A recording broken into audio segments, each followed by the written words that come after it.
Pull on up a chair. You're at Camp Video Games, y'all.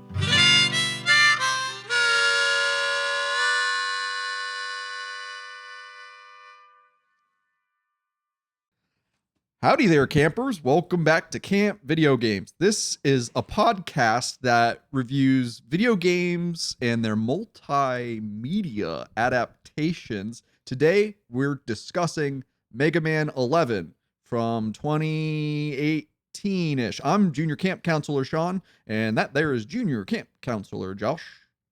Hello, kids. Welcome back to Camp Video Games. Here's the deal. You might be making lifelong friends here at Camp Video Games right now. Okay. Hopefully. So if one of you comes up with some genius idea for advancements in robotics and the other has some discrepancy about whether or not it might cause robots to wreak havoc in the future, something along those lines, look, just agree to disagree.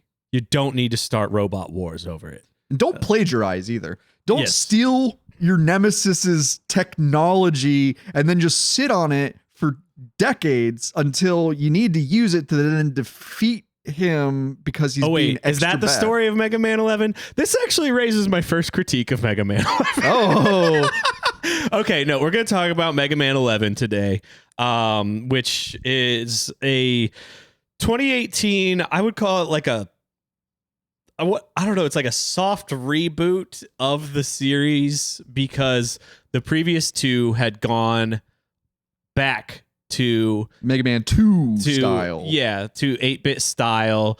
They were a sort of just revisit of what was the classic version of the series. 9 was extremely hard. 10 was more just like, let's just celebrate whatever Mega Man is. Yep. And then we have 11, which is a whole lot of new everything. Yes. Right? Yes. It's so campers, if Whole this lot of is new your, everything, but also not. I don't know.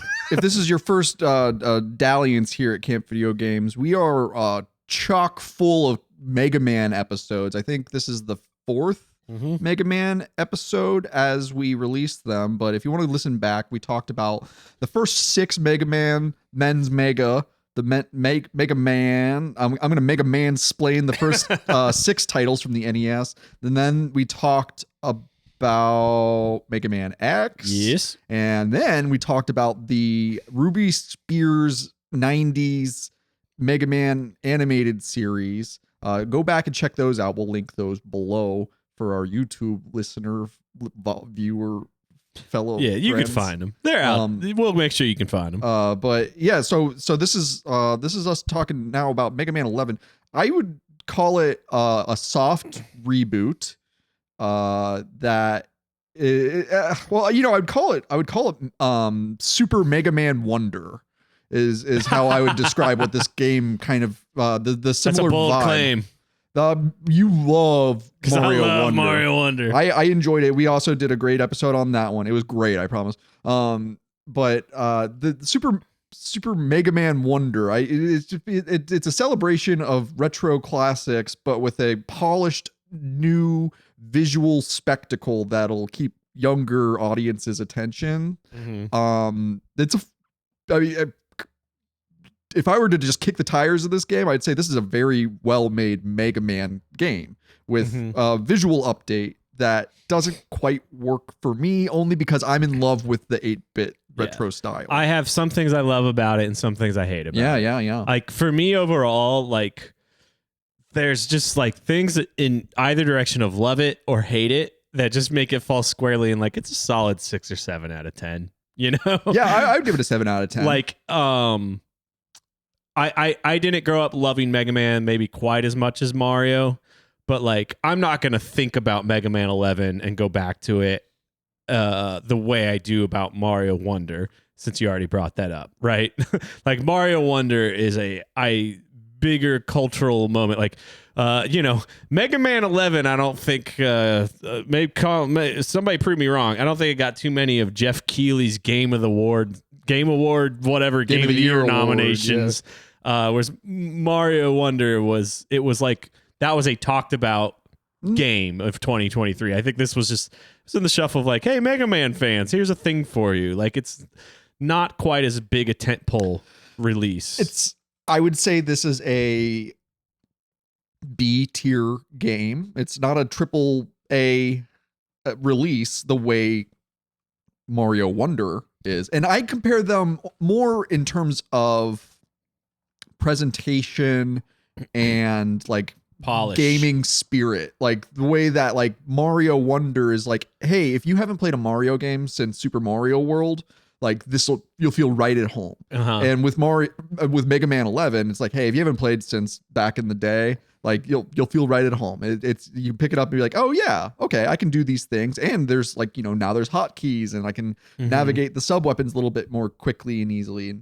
And I think this was a really wonderful gaming experience for me because Mega Man 11 is a game that you can pick up and put down very easily. I like that about it. Yeah. And a lot of the times there's a very slight difference between putting the game down and throwing the controller down. Oh, I'm glad you said that because there's a couple moments that and I'd say overall I spent maybe 6 or 7 hours to finish the game, but there was just a couple moments that I had a throwing the controller quit. Yeah, and like I was like, I don't even want to come back to this. And it's weird because it's like it's not even like consistently that hard. There just are moments where there is something that feels so cheap to overcome, and then the punishment, the setback for it, the run back to the thing is just.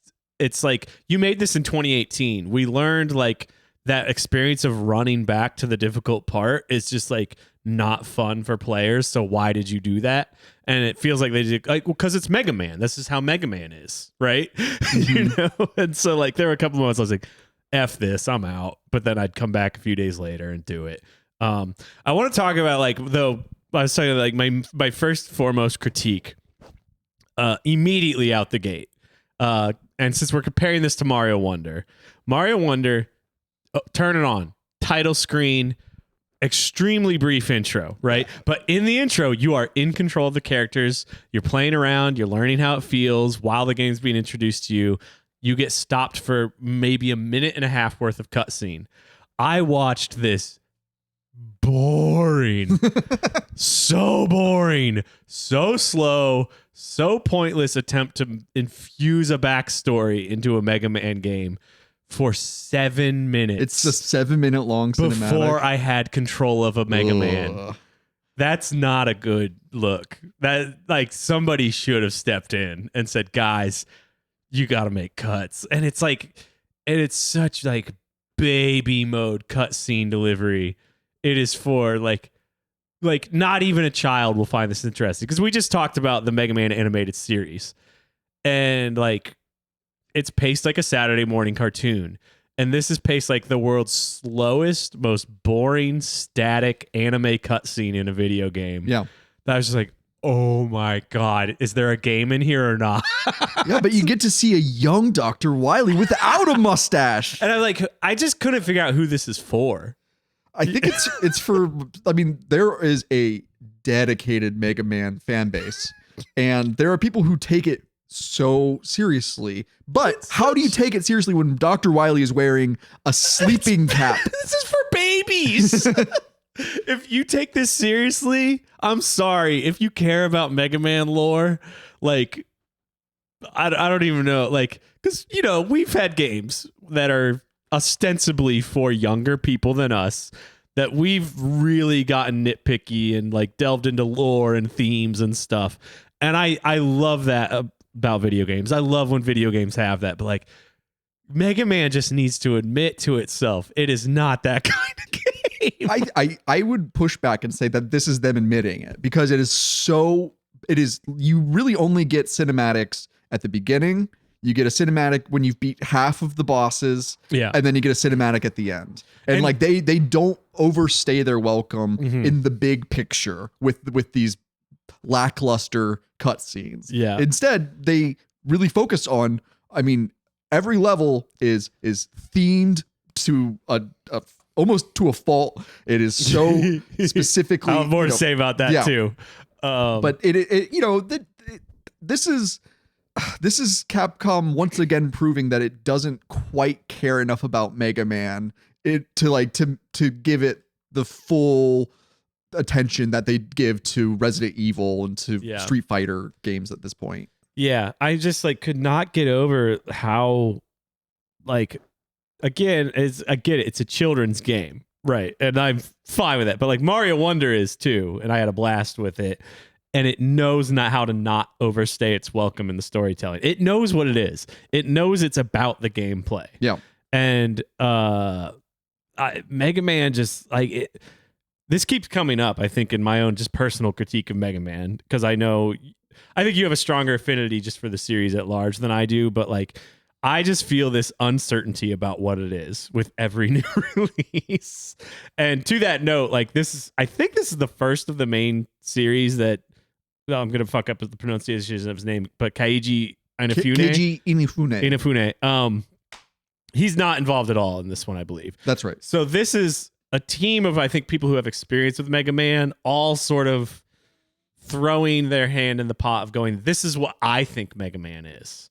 And I think there's a lot of success and failure throughout the game from that. Did you play Mighty Number 9?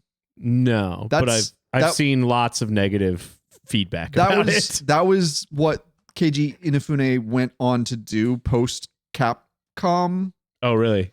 I didn't know he was involved. It's because it's like spiritually, it's an unofficial Mega Man game. Mm-hmm. And I wish I had played it before we talked about this, because that was released around the same time as Mega Man 11. And I truly, truly, truly wonder, because Mega Man 9 came out in 2008, I believe, or 2009, and 10 came out the next year. And then pretty good dry spell for Mega Man stuff. Yeah. And with all of the attention that I believe this is, if I'm screwing up the title, campers, let me know in the comments. But Mighty Number 9 came out around the same time as Mega Man 11. And the pessimist capitalist greed brain of me says Capcom sees all of this like organic attention that Inafune was getting for Mighty Number 9, and they're like, oh, people like Mega Man stuff, we'll just put out a Mega Man. Yeah. Like, let's churn that out real quick. Yeah, and they made some like update decisions I agree with. Like I actually agree with the update of the art style. I think that's great. I think it's, I don't know, it's serviceable. Like my chief complaint is that Mega Man needs to be shorter. He's still got this, like, they've got this weird growing pain with Mega Man where they want him to be, and this is I think a comment we started about the cartoon series, where it's just like, Mega Man, when you think of Mega Man, he's this squat little, like he's more round than he is length. And when they update it, they always give him a little bit longer legs or broader shoulders. It's like, and I hate to say this, but I think Captain N captured Mega Man. Now I have to remind myself what he looks like. Oh, you mean the show, like the way Mega Man looks in the show? In the show. Okay. Captain N, the Game Master, that's a kind of our holy grail, isn't it? That's the thing we dare not tread as video game adaptations go. But Mega Man in that one is a squat little, like, he's like, him up, I forgot what he talks like this. He's like, ah! And it's so cute. He's like a little sprite, you know? Yeah. And that is what Mega Man is. Can you put that on the screen? Or it'd be too much work. Yeah, but like, look it up, campers. Look up Captain N, the Game Master. Yeah. But that's the most true to form Mega Man I've seen on screen, besides the Rockman OVA. And I always forget the title of it. It's like Wish Upon a Star or something like that. I'm in agreement with you looking at this guy and remembering what he sounds like. He goes like, Mega. Yeah, and I've been for the YouTube viewers, I've been switching back and forth to the opening cutscene that I'm letting run in real time as we talk. It is long.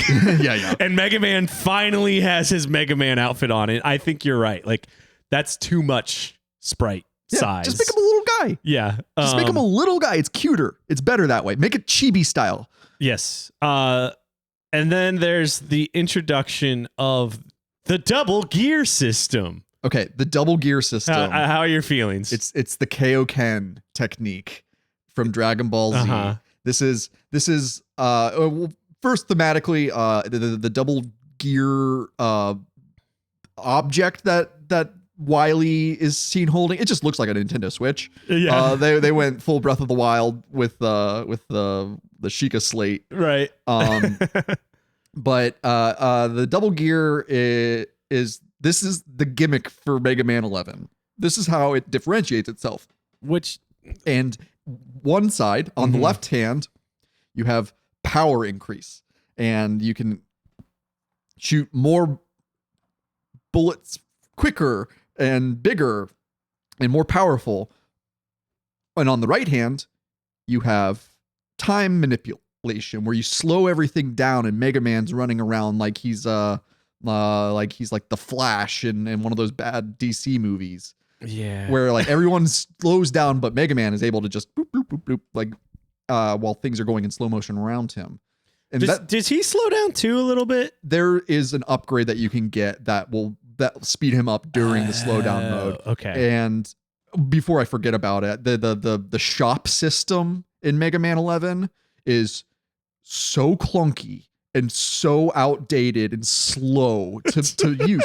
Like, here's one of the main issues that I have is that if I wanted to buy 9 extra lives, I have to select the extra life and press yes. Yes, I'm sure I want to buy it. Yes, I'm super sure. Roll. And you got to listen to your buddies like say the same thing every single time. You open that menu and confirm and then reconfirm.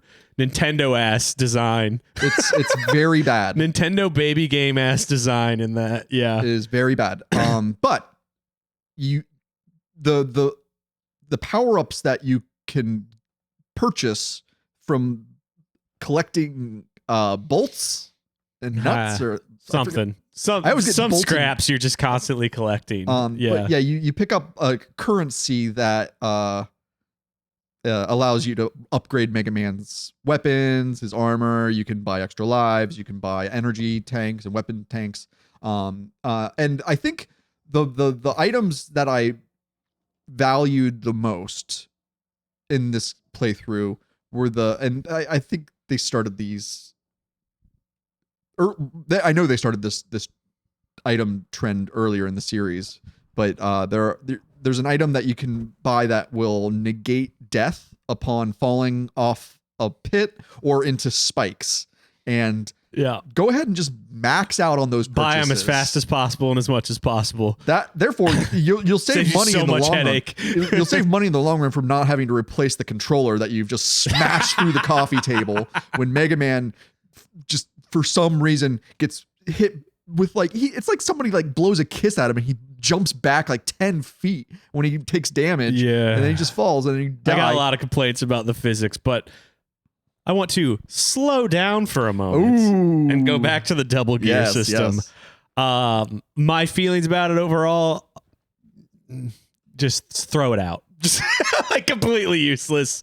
Like the slowdown. Okay. Slowing the game down as the fun gimmick is like, have you ever played a Mario? Have you ever played a Sonic? It's like, what is fun about those? Going fast. Like, why would you make the gimmick slowing down and making it take longer, right? And like, when you actually get to it in practice, there's this one enemy with this like spinning shield and it has an opening. And it's in what's intended as the first stage, Blockman. And I pulled up the part where you first run into one, where it's literally just you and one of these. And it feels like, all right, we've utilized the gimmick. And then you see those guys throughout the game. And other than that, I did not have any moment where I was like, this will be easier if I use the slowdown. Or, oh, I get it. I should use the slowdown. And they're encouraging me to use it. It just felt like such an afterthought. And it felt like so lazy. And then the power up thing, never used it. I think I just like tried it out a few times and I never noticed a difference of like how I was playing or like any benefit. I don't know. I see you rubbing your temples. I don't know if that's an agreement or like, oh no, he's got this all wrong. Are you familiar with left and right hand magic? No. In the world of esoteric knowledge, there are two paths that a wizard can go down. Mm-hmm. There's the left hand, which is typically associated with the dark arts, and then there's the right hand, which is, you know, more holy in practice at least. And the way that you would usually, like, if I were to like Skyrim this, left hand is destruction, right hand is regeneration. Mm-hmm. The double gear system, and I think it does this intentionally, mimics that, where the left gear specifically is what overpowers Mega Man. And the right gear specifically is what allows Mega Man to manipulate time. Therefore, he with the power, he can take away more health from his enemies. With the slowdown, he can give himself more time. You take with the left hand and you give with the right hand. That's why you shake hands with a right hand in like Western society, because the left hand is for evil people. The thing about when I say that the double gear is the Kaioken system is or the Kaioken technique. If you remember in Dragon Ball, like, you know, Goku, he achieves certain levels of the Kaioken, which is what multiplies his power, but it comes at a risk, right? Yeah. And if he overutilizes the Kaioken, he can, you know, draw too much power that he can't handle it, I guess is how they explain it. And that's basically what the double gear system is doing here, where it if you use it for too long, the little double gear sensor bar, or what is it, a status bar, like if it fills up, you're going to overcharge the double gear. Wait, and can then you turn it off mid-use and recharge buddy. faster? Oh, buddy. I always thought it was just like a turn it on and let it run. No. Are you supposed to be mindful of that? Yeah. And like, oh, buddy, you missed like, this is a big part of the game for it, is that like you use it in little bursts, and that's where it becomes useful. Because like, think of like the worst boss fights.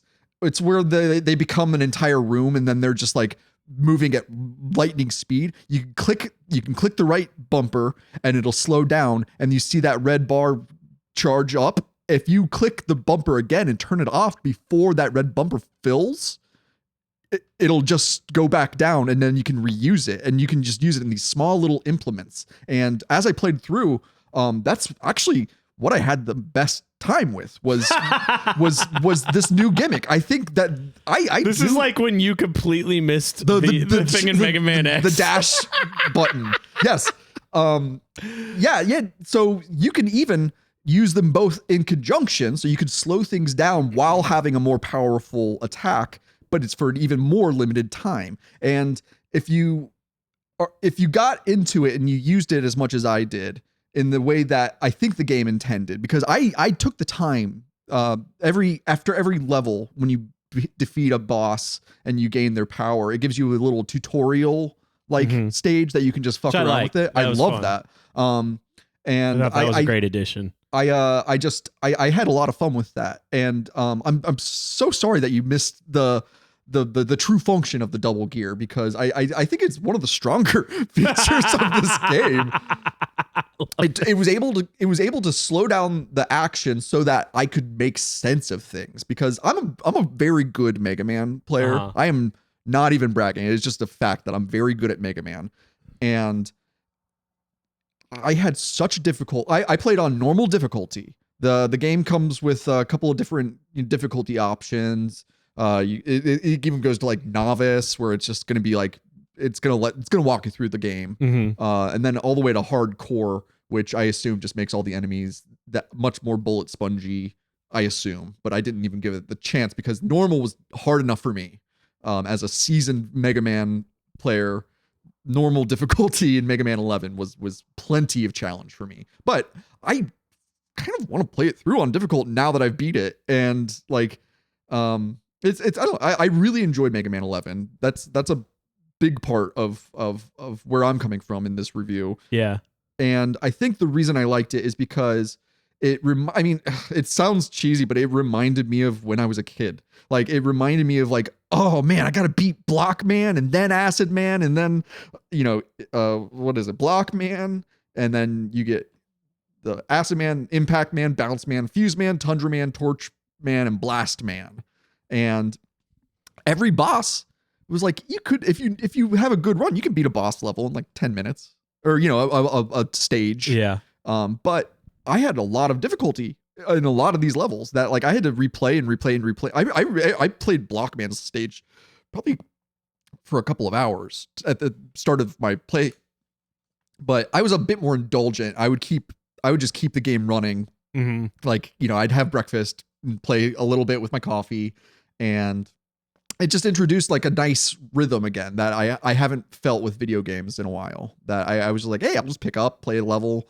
You know, I'll go in, have a... I did have a similar experience, just to the extent that I didn't blast through it in one sitting. I had to keep, mostly out of frustration, putting it down and then coming back a couple days later. To the gear system thing, it's like, even knowing what you said about it, it's like, I still don't know if I would have enjoyed it if I'd figured that out. It just, I don't know, it didn't really... I just never, and maybe because I think I played on the one step down from normal difficulty. Maybe that's why I didn't feel pressured to use it at all. You could play through the entire game without having to use it one bit. It's one of those features that they could have just left out and they would still have a very solid game. Yeah. It just didn't feel like it was adding any sort of fun factor for me. And then to your point, I don't know, maybe there's a part of a tutorial I didn't pay attention to about turning it off. It's at the very start of the game. That's the problem, is that you've already... the beginning was too boring. You slog through this whole cutscene, and then they're like, oh, by the way, here's like one of the most important functions of the game. And I don't think you, like... I don't think your experience is unique. I think a lot of people probably missed that part because it is so buried. I do think the opening of the game was the weakest part. Yeah. And it only got better for me as I played along. I wholly agree about opening being the weakest part. I think part of this, I think you could fix this with some UI and UX feedback, like just really simple tweaks.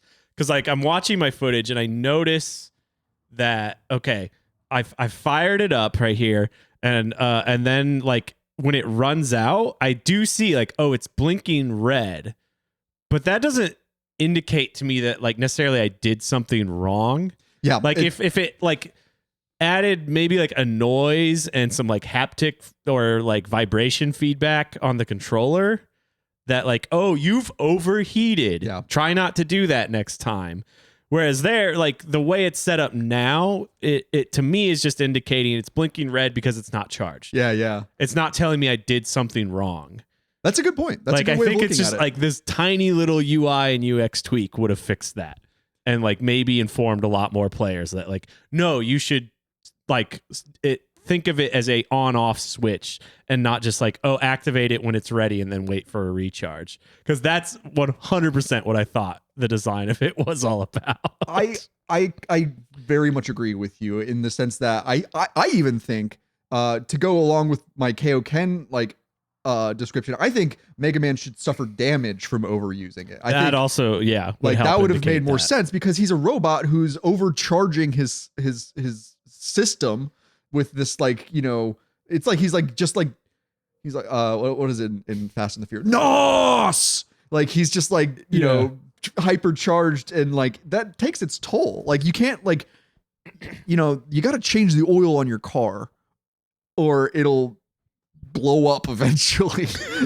And like with Mega Man, like he should I think we're both saying the same thing, where it's like the messaging or the notification that you've overused the double gear system, it needs to have more than just that blinking red to tell you that something's off. And also it needs to be maybe like a second longer or something, because it's by the time you switch it on, you've assessed like all the information coming at you and attempted to utilize it. Adding the extra step of remembering it to switch it off in the amount of runtime it does give you, it that feels like a lot for a casual gamer. Yeah, it's a process. This game really challenged me. Like I feel as a 30-year veteran of the Mega Man series that it like really pushed my limits as like being able to, while using the systems that they put in place, playing on normal difficulty, I had a very hard time with this game. But I'm smiling the whole time. Yeah, it's good Mega Man action. And like, you know, Mega Man X adds a lot of new mechanics. Yeah. And they're sort of gracefully like sprinkled in over time. Whereas this is like out the gate. They're like, there's this brand new, whole new way of thinking about how you play Mega Man that like for a veteran player is like, wait, what? That again, it's just like, I thought like, oh, I've just got this little tool. I just fire it up every once in a while. Yeah. Totally missed out. Okay. Got to talk about how do you, the tweaks to the knockback mechanics. I paused my footage at this section of Blockman stage where I think it first really reared its head for me.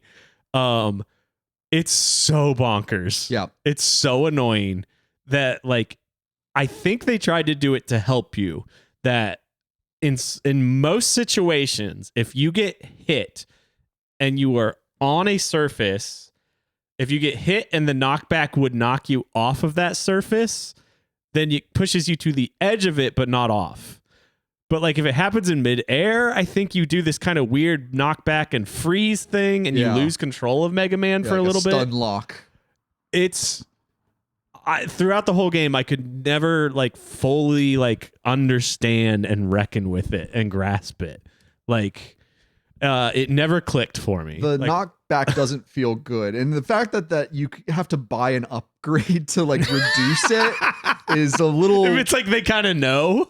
Yeah, the whole upgrade system for Mega Man is like they're like these little quality of life changes that you can spend a little extra time to collect resources so that you can then level up your character in a way. Mm-hmm. And I think the one that I cherished the most outside of the spike and the pitfall savers is the one that auto loads your buster, that auto charges it, your buster cannon. Yeah. Where you don't have to hold down the shoot button to charge. Yeah, I liked the relief on my fingers of that. I didn't like what it did to the game visually, that it's just like, oh, he's always charging. I never get to just run around with my little guy. Oh, okay. You know? Yeah, no, I understand that. I understand that very well, actually. I remember that reminds me of like my preference of in Ocarina of Time when Link when a like eats one of Link's shields. I like to just not replace it because I like how it looks to have just a sword on his back. Yeah, so I get that. And oh shoot, there was something else that had just come to mind that I want to talk about The mechanics upgrades and stuff. Oh, the upgrade system. I like it. I like the sort of RPG you're getting strongerness of it. I love that too. I personally, with this game, my most controller throwing moments were the opening stages. If you play like the standardized like boss order, is Blockman and I think Acid Man. Yes. And they are like the two, from what I experienced, they seem like the two like most like cheap pit and spike based death levels. Yeah, especially Blockman. Oh That section that we were just talking about earlier, that part of the level, you would benefit so much from being able to properly implement the speed gear. Yeah. Because as those blocks are falling, they make it so much easier to just leapfrog up and up and up and up and up. And like I got to the point where, I mean, after playing that level for literally like 2 hours of just like losing and dying and while using the system that is supposed to make it easier, I finally I was like, okay, I kind of like slow myself down. I was like, how would a speedrunner do this? Because you know that this game is awesome for speedruns. Yeah. And I just like started seeing it. It's like you remember in the Tetris movie when all those blocks just started falling into place in real life. It was like that for Mega Man with me. The other upgrades that I think are like absolutely necessary for the later levels, there's an upgrade that will just have all damage on the life that you use it on. And that was how I felt I was able to beat the game at the end. That was definitely an important one. And to have a maxed out energy tank cache. Oh, this is a game. In previous Mega Man games, I tend to just stick with the little blue guy and I don't use the weapons in the levels. I used the heck out of the weapons in all of these levels. I really found a lot of joy in seeing these little moments where like exactly they what I was want about to me, talk about. they Yeah. want me to use Blockman's attack here. Yeah. And it's just these little clues. They're that make- telegraphed a lot better than they are Yes, in past it- Mega Man it- games. it If you've practiced with the weapons, the which way they give you space to do. the way enemies telegraph what attacks will be useful against them creates a more cohesive game in Mega Man 11. It makes everything feel like it has an actual purpose, and it's not just this fluff that is going to fill the screen with a bunch of nonsense. Like there are practical uses for each of the weapons in a way that I thought was very, very well implemented. Yeah, and this is the first time I think, I don't know, I don't have a very good memory of 7 and 8, which are the others that have a different art style. Those are the ones I played the least of. Yeah, but that Mega Man does a full costume change to really embody the Robot Master of the weapon he's using. Yeah. He's got a new helmet for every costume. It gave me like that like feeling that you get as a little kid of like, ooh, what's my next thing gonna be? Yeah. You know, like I got excited about like what's the artwork of the next like Robot Master costume gonna be like after I saw when I beat Blockman, the first one. I was like, oh shit, I get a whole new costume it's every not just time a I palette beat guys. swap. Yeah. Like that was exciting for me. The art style is I'm standing on a fence with the art style. No, because I'm totally with you. I really like how, I mean, I'm just looking at the at the screen right now with the shop level open up. I love the character design for Dr. Light, for Roll, for Otto. Like they're all great. I just think they kind of missed with Mega Man. I just think like he's a little too lanky. We've already gone over. He needs to be squat and cute. Well, I feel like this mine is a little more specific than that. This style of like cell shading anime style art over 3D rendered characters is extremely hit or miss for me. Yeah. Like I think it takes a really sort of dedicated, serious like art direction in your game to make that work. Not that it doesn't work in it, like it's serviceable in this game. Mm-hmm. Versus you know, I've raved on here about Metaphor ReFantasio. Now I'm going backwards. I'm playing Persona 5.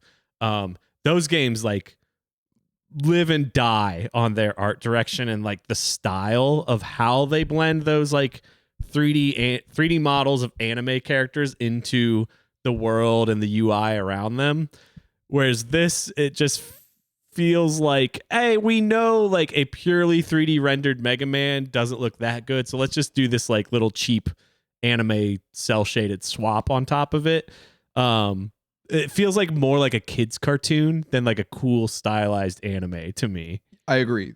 That style, what you described, the cell shaded anime, like and it's like 2.5. And there's a lot of games like this out there right now, and a lot of them just look like so copy paste. And this feels more in the copy paste end than like the Atlas like Metaphor Persona end of it. I would much rather play a Mega Man game that looks like a hand drawn 90s anime than I would like to play that new 2.5D style that a lot of like the way that like even like Attack on Titan has that in like this like new school of anime where it just seems, it looks cheaper to me in a way that I don't appreciate it. You mean this like when you put the hand-drawn 2D characters in the 3D environments?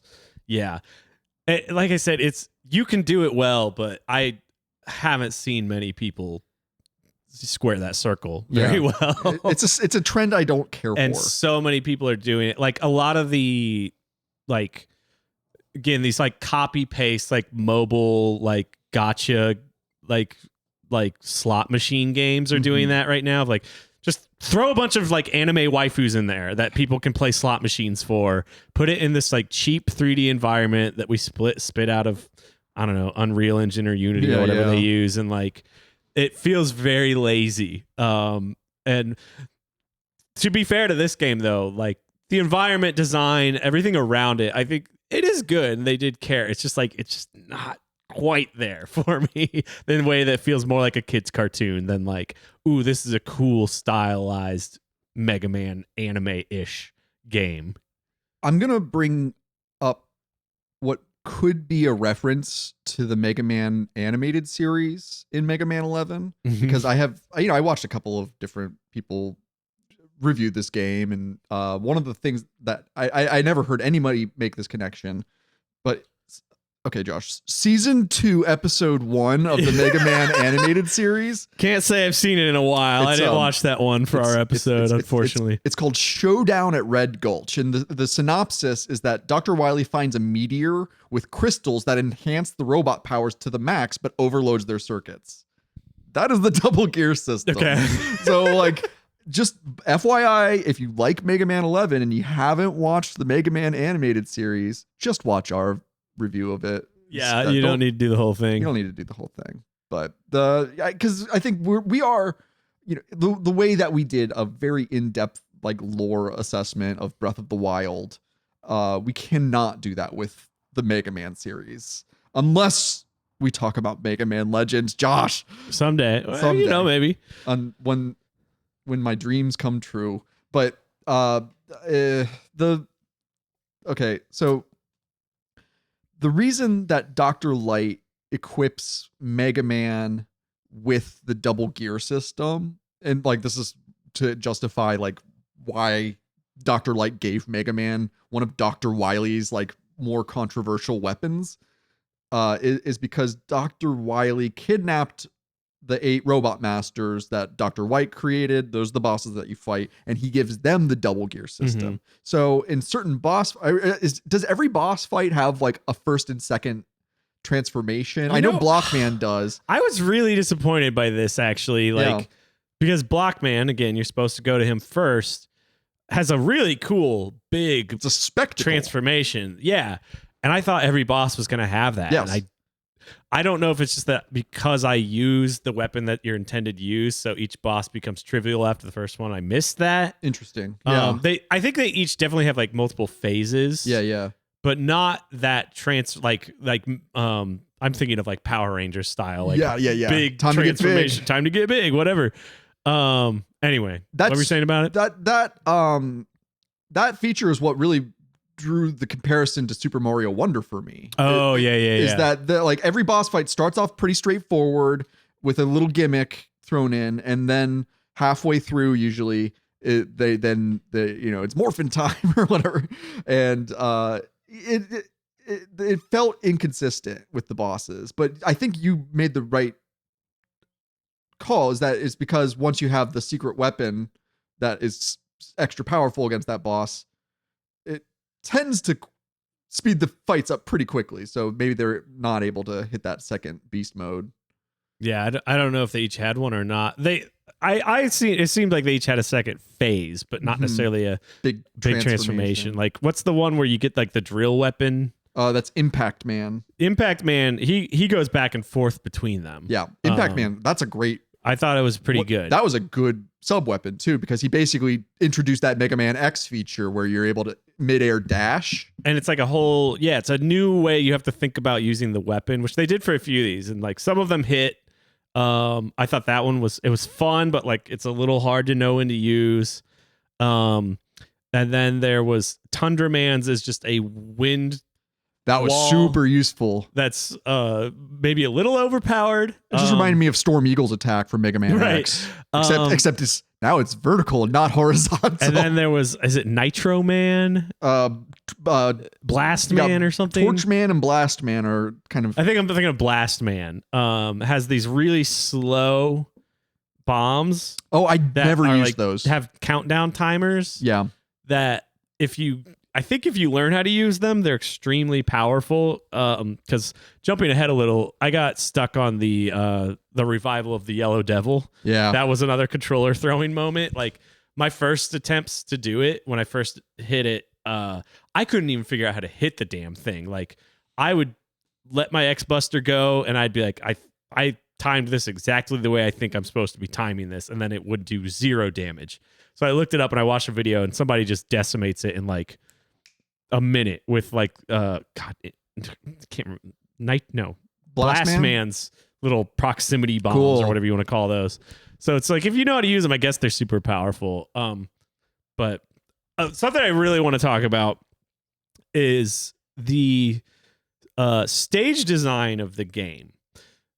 Feels like they wanted to do something where each stage feels really unique in terms of physics and movement in a way that like I'm still really torn on how I feel about it, because it made me, on one hand, like I always had something new to look forward to playing with. Yeah. But on the other hand, I could never settle in to like really just understanding the mechanics of Mega Man 11. Okay. So like Acid Man introduces These little hypodermic needle guys. no, there's like chambers where you're like being pushed or pulled. Oh, by in a current. underwater? Yeah. Yeah. And then there's like Bounce Man. There's these constant like trampoline park bouncing type things that like overall I was like, ooh wee, lots of fun. But Yeah. sometimes it's designed to just throw you into a pit because you didn't like learn the really bizarre mechanics of like, oh, you have to like be holding the direction you want to end up going when you start the jump that sends you back and forth. Like it was a little too much to learn per stage in ways that like resulted in a lot of cheap deaths for me. There's a lot of cheap deaths in Mega Man 11. I mean, I'm very glad that I didn't destroy my controller. Mm-hmm.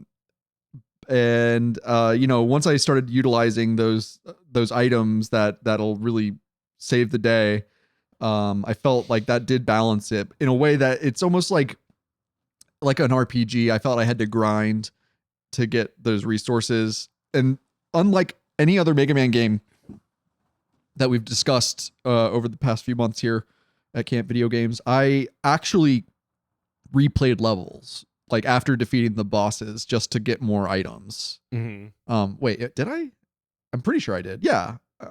I think I played on easy. I think I had more than enough currency. Yeah. I was trying to just like get max what I out my needed. inventory Yeah. as soon as possible because I felt that there were a lot of cheap deaths and I wanted to avoid that as much as possible. Mm-hmm. Yeah, and I was able to do that. The game felt a lot more fair for me after Acid Man stage, which was the second one. Because of the shield. I got whatever that spike shield thing is. Oh yeah. And I think it like made so like spikes still did damage, but they weren't insta kills or something. Yeah, I think so. I was having a much better time after the first two levels. I just remember that a lot. However, is it Ignite Man? What's like the camping theme stage? Torchman. Torchman. God. That was a cute one. I liked the gimmick of that one where like the whole forest catches on fire. My God. The last time you have to... So the way it works is there's sections of the stage where a wall of fire is chasing you. And boy, the speed gear really helps in that one. It is unforgivingly difficult. So the speed gear, I don't know if I just didn't think about it. I don't know, but like I felt zero room for error. And maybe I was just supposed to have been comfortable enough with the speed gear at this point. This was a controller throwing, walk away, come back another day moment for me. Yep. And then eventually, I don't know if it was an accident or I was just like, I'm going to throw everything at this and see what I can do. I just accidentally used Tundra Man's wall of ice near the fire and it just freezes the fire. Are you serious?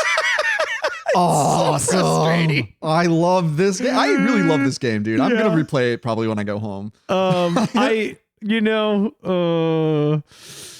It's interesting. It's just like an interesting choice. I felt, man, like I just felt very, very cheated by this for the first like 20 minutes of reckoning with it. And man, was not having a good time. I can tell you that. Yeah, that's, oh man, I think you should try try it again. Not like with the knowledge that you have of the gear system. It might improve. It makes the levels seem a little bit more approachable.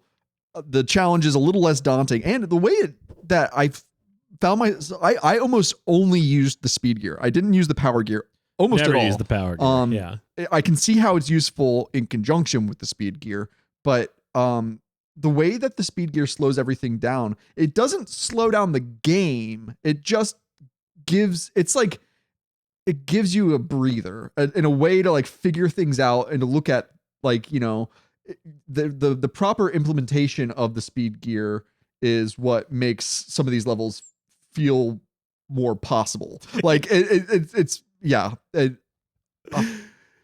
but the fact that you can just play through the game without properly using them and you beat the game, right? Like, so therefore, you beat the game. That's all that matters, right? I just had on screen like it was like my run that I made it to the very end, and there's these like TPs that you have to shoot, and some of them reveal enemies, and I was like, this was literally the end. Open up the TP, and there's a enemy that like you can't get through. Was that the tank with the tank that throws carrots at you, and you gotta wait. You get this frozen knockback, and then the fire caught up with me, and I was just, oh my gosh, I was so over it at that point. Eventually did. Now I'm right. seeing you figure it out though. I love Mega Man 11. I really enjoyed it. This is a game that I gave to my nephews, and they said they like it, but I think they might have been polite. Like they might just be being polite. They're like, yes, Junior Camp Counselor Sean, Uncle Sean, we love the Mega Man game you gave us. Where it's just like, don't tell him you hate it. You'll break his heart. Yeah. I mean, that was most of what I had to say about like the main chunk of the game. And it was interesting, the Wily levels. I already talked about how like I got to we brought back the Yellow Devil, and I got frustrated. I threw the controller again. I liked the mix up with the Yellow Devil because he has his own like transformation where he turns into a bunch of little yellow devils, and I mean that's a boss that I don't think Mega Man needs to keep bringing back, the Yellow Devil, because it's like he's specifically challenging in this title. In 11, he's even more challenging because of the speed up and the transformations. But if you can beat him all the way back in the first games, then you probably can beat him in this game too. No problem. Yeah, well, I struggled quite a bit. And then, I mean, the reason I wanted to bring it up again is that, like, so I threw the controller, got frustrated, put the game down for a couple of days, and then I came back to it, and I was like, I'm just gonna like figure this out probably with just the X Buster, or whatever they call it in this version. I forget, the Mega Buster, whatever. And then I just kind of realized like, oh, I have so much currency and I've bought all these E-tanks. I'm just gonna power my way through with E-tanks. Yeah. Duh. And then from that point on, there was zero challenge left in the entire game. It was almost too easy. Once I was like, wait a minute, I have all these E-tanks. Yeah. There's I guess we should talk about Rush. Rush is implemented from the get-go. You don't have to earn anything to get Rush Trampoline, but the Rush Jet, I think you get a little, like, maybe halfway through the game. Yeah. I didn't It got handed to me and I just never used it. I didn't use the Rush Jet, but I did. I mean, I love Rush. He's the goodest boy. Why did Dr. Light make a robot dog? Because Mega Man needed a friend. What about a real dog? Whatever. I love Rush. Yeah, it wouldn't be as good a friend if it wasn't robot. That's true. Yeah. I don't know. So, Dr. Wily, the boss rush. It's all the staples of the Mega Man series where they did after you defeat all of the bosses, then there's a travel to Dr. Wily's castle where you fight the Yellow Devil, the first stage. The second stage is this boss called Mawvern, which kind of reminded me of Sigma. Okay. Mega Man 11. This comes out in 2018. Decades after the X series. has come and gone. We're not getting new X titles, I assume. You know, this is not them saying, yeah, we're gonna make another. What would they be at? Mega Man X9 if they were to make a new X title. I don't think that's happening.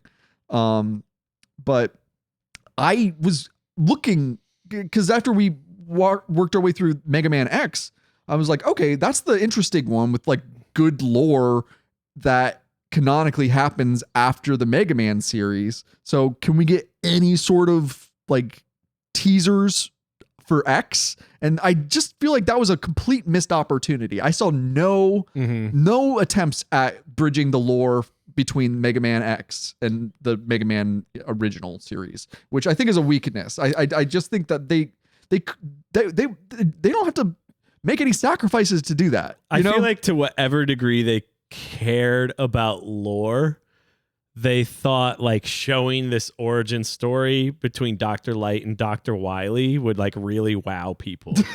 It sure doesn't. It sure doesn't.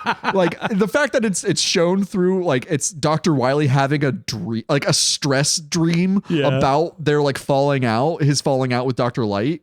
Like that's not good filmmaking. Like it just, I don't know. I just wanted to be like, oh yeah. And like Dr. Light could even just be like, oh yeah, I need to go back into my secret lab and work on my new boy. And just like nothing. There's no connection with X. And I thought that was a missed opportunity. Yeah. I think it's like that. Maybe it's like a fear of letting go, you know? Yeah. Of like, oh, if we do that, now we've created some weird continuity that says this has to be the end of Mega Man. And yeah. Well, the Mega Man X franchise already exists and there's no more money to wring there.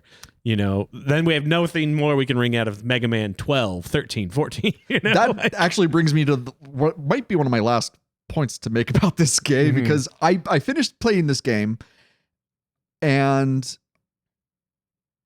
when I defeated the second Wily transformation, I was kind of melancholy. I thought, which is like based on this, I don't think there's going to be a Mega Man 12.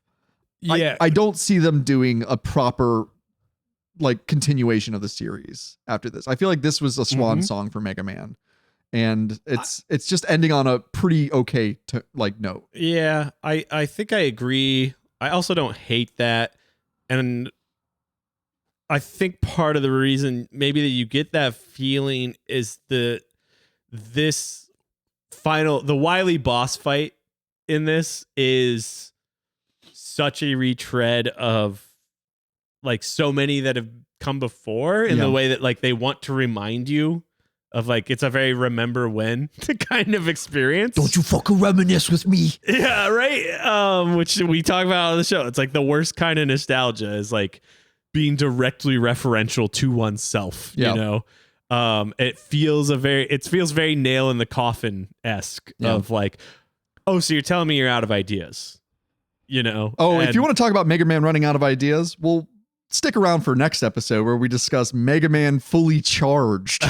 Do we have to? I'm sorry, Josh. We're gonna talk about the best and worst Mega Man adaptations. Yeah, okay. That being the Day of Sigma, and then just one episode of Mega Man Fully Charged. Which is what really tells you that they're out of ideas. I forget if we were recording yet when I was talking about participating in the subreddits of games we've covered, and within the past week on the Mega Man subreddit, there was a post that was like, why don't people like Mega Man Fully Charged? And it's just a wall of people being like, what are you, a dumbass baby?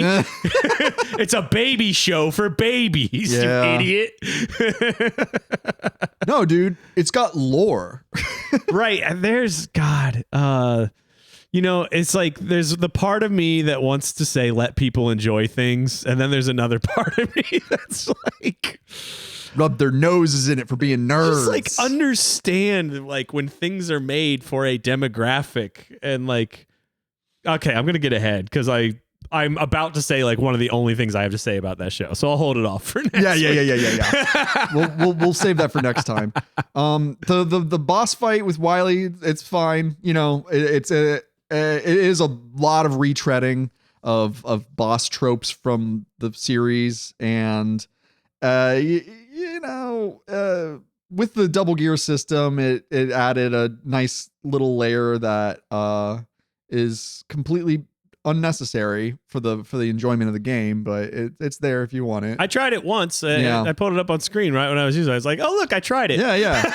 And it didn't change my gameplay much. I was just like, okay, that happened. Now we're back. But so Mega Man defeats Dr. Wily, and Dr. Wily, he's like, the cinematic for it made me laugh because Dr. Wily was like, okay, time for plan B. And then his plan B is like, please don't kill me. I'm just an old man. Yeah. It's very charming.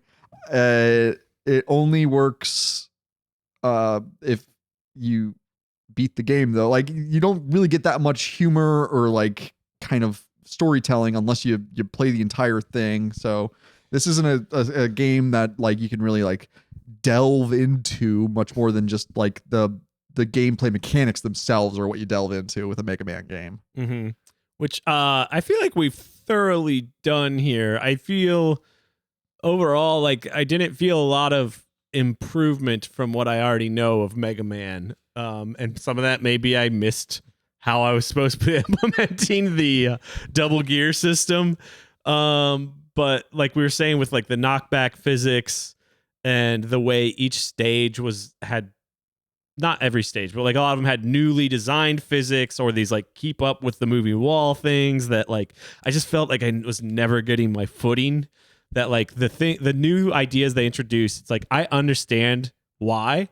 I think it was refreshing, but it just didn't click for me in a way that like really excited me about this game. That like back to square one, it's like that it's ever going to be more than a 6 or a 7 out of 10. I'm like, yeah, that's the thing I played. It was fine. Yeah. You know? Yeah. To me, it feels like a well-deserved victory lap for a series that has had its ups, and downs. Yeah. Inconsistency. It's like Mega Man is so inconsistent in understanding what it is while being so consistent about the formula of what a Mega Man game individually is. Yeah.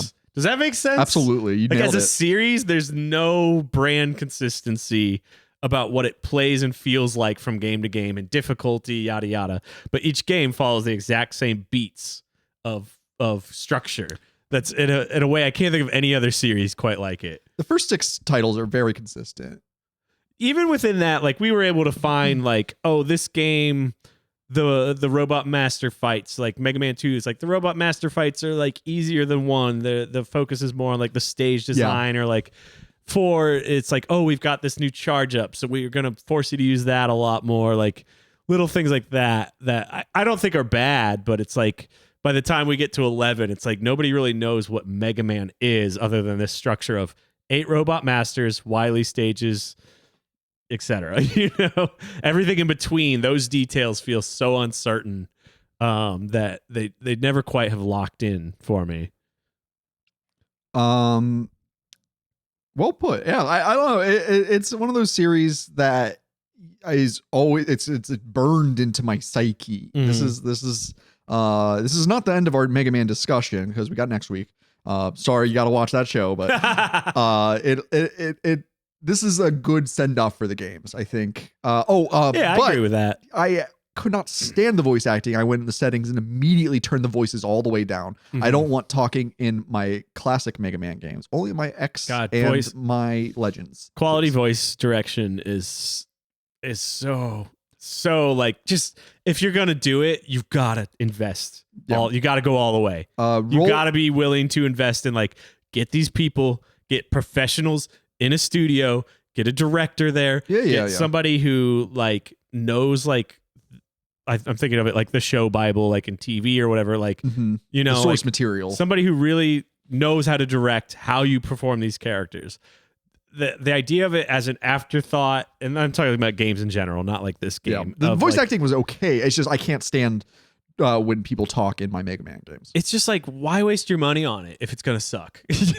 Like, but it seems like a lot of games do it because they're like, well, people don't read, so you got to do voice acting. Sure. And then it's like, but you did bad voice acting to the point that it's more distracting than just reading the 10 words on the screen. It drives me nuts. Yeah. In case you can't tell, I have strong opinions about this. Yeah, my opinion was just not for me. Just turned them off. I said, don't talk to me, Mega Man. I let it roll in this game. I think partially just to like have the proper full footage. I was just like, whatever, just let it roll. Yeah. But like, I thought Roll's voice was bad. actor was good. Her name's Erica Lindbeck. She has a very, very convincing Roll voice. yeah, and like I'm being maybe a little harsh on this. Again, it's like it just feels like it's for an even younger demographic than they wanted playing this game. It feels like it's for 6 to 8 year olds. Whereas That's the age of my nephews that I gave it to. Yeah, exactly. Yeah, it's we're just adults talking about baby stuff, Josh. Yeah, we are, but like what 6 to 8 year old's going to be excited about Mega Man 11, right? Yeah. Unless, which we'll talk about next week, unless it's like you're trying to get their 40-year-old parents to go, I know that intellectual property. Yeah. I want my kids to enjoy it too. I saw the Nintendo Switch had a collection of like old Disney games of like Aladdin, Beauty and the Beast, like all the Sega things that is just like no kid in these days and ages is gonna be like, oh, I want to play the old Super Nintendo Lion King game. But like, I kind of get that because that's an easy, quick, cheap port, and like maybe there's enough people like, I don't know, Spectrum-y people who are like, I need to go back and play Super Nintendo Aladdin, which we might do someday. Yeah, I'd like that. Like, I prefer the Sega Genesis version, but that's fine. But like that, the profit margin pans out or whatever. Whereas like a new Mega Man 11 geared towards 6 to 8 year olds, I'm like, I don't know, man. It's why did you go that way with the story stuff? Just be grateful that this is not the video game adaptation of Mega Man Fully Charged. Yeah, true. You know, so we'll take our mega, boons with our mega gratitude. Right. Josh, I think I'm done talking about Mega Man 11. I don't have anything to add outside of that. Is there anything you want to say?